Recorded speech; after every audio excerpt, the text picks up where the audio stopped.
Se o saque de Roma pelos visigodos em 410 foi um trauma, o que aconteceu em 455 foi uma catástrofe que mudaria a história para sempre. Desta vez, os invasores eram os vândalos, um povo cujo nome se tornou sinônimo de destruição sem sentido, vandalismo. Mas a verdade é que o saque deles foi tudo menos sem sentido. Foi um ato de pilhagem calculado, eficiente e devastador. Hoje, vamos entender como esse evento acelerou a queda do Império Romano do Ocidente. Ao contrário de outros povos bárbaros que chegavam por terra, os vândalos eram mestres dos mares. Eles haviam conquistado o norte da África e estabelecido seu reino na antiga Cartago, transformando o Mediterrâneo em seu playground particular. No comando estava Genserico, um líder que era parte general, parte pirata e totalmente gênio estratégico. Ele não era um bárbaro ignorante. Era um político astuto que conhecia as fraquezas de Roma melhor do que os próprios romanos. E ele estava apenas esperando a oportunidade perfeita para atacar. A desculpa para a invasão veio em 455, quando o imperador Valentiniano III foi assassinado. Esse ato quebrou um acordo de noivado entre o filho de Genserico e a princesa romana Eudóxia. Para Genserico, isso não era apenas uma ofensa pessoal, era um convite. Ele reuniu sua frota e navegou direto para o coração do império. Em junho daquele ano, os navios vândalos surgiram no horizonte de Ostia, o porto de Roma. A notícia se espalhou como fogo, e o pânico tomou conta da cidade. O novo imperador, Petrônio Máximo, tentou fugir, mas a própria multidão romana, enfurecida e apavorada, o matou nas ruas. Roma estava sem líder, sem defesa e completamente exposta. Foi nesse momento de caos que uma figura inesperada surgiu para tentar salvar o que restava: o Papa Leão I, o mesmo que havia enfrentado Átila, o Huno. Ele foi ao encontro de Genserico e implorou para que a cidade não fosse incendiada e que seus habitantes não fossem massacrados. Genserico, o pragmático, concordou, mas com uma condição: as portas de Roma deveriam ser abertas para ele sem qualquer resistência.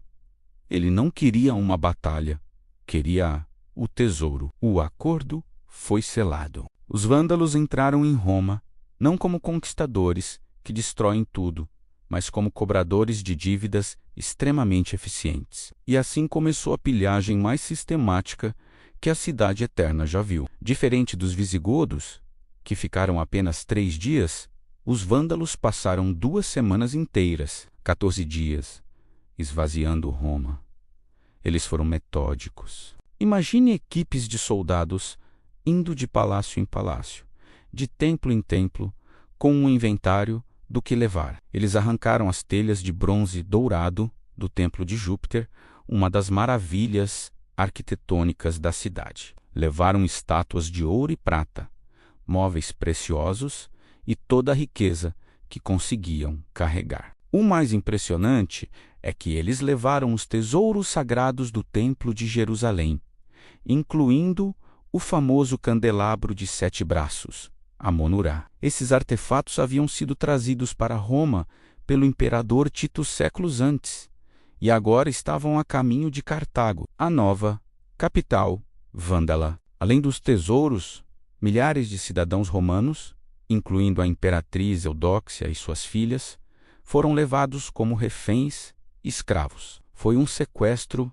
em massa, uma humilhação que Roma jamais havia sofrido. O objetivo de Genserico era claro: não apenas enriquecer seu reino, mas também transferir o prestígio e o poder de Roma para Cartago. Então, por que o saque de 455 foi considerado pior que o de 410? Embora o acordo com o Papa Leão tenha evitado um massacre generalizado e a destruição completa da cidade por incêndios, o impacto material e simbólico foi muito mais profundo. O saque dos visigodos foi um choque psicológico. Mostrou que Roma não era invencível. Já o saque dos vândalos foi um esvaziamento físico e econômico. Roma foi literalmente despojada de sua riqueza acumulada ao longo de séculos. A administração pública, que já estava frágil,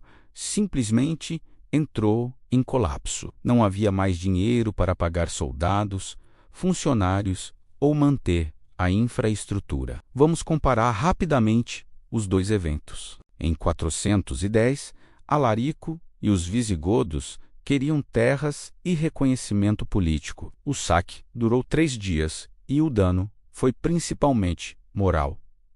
Em 455, Genserico e os vândalos queriam riqueza e poder. O saque durou 14 dias e o dano foi uma catástrofe material. Roma perdeu seus tesouros, sua elite e sua capacidade de se autogovernar. O saque também revelou uma nova fraqueza. O império não conseguia mais controlar nem mesmo o mar Mediterrâneo, que um dia chamou de Mar Nostrum. Nosso mar, a consequência final desse evento, foi brutal. O Império Romano do Ocidente foi deixado como uma casca vazia. A autoridade do imperador em Roma tornou-se uma piada. Nos 21 anos seguintes, uma sucessão de imperadores fantoches subiu e caiu.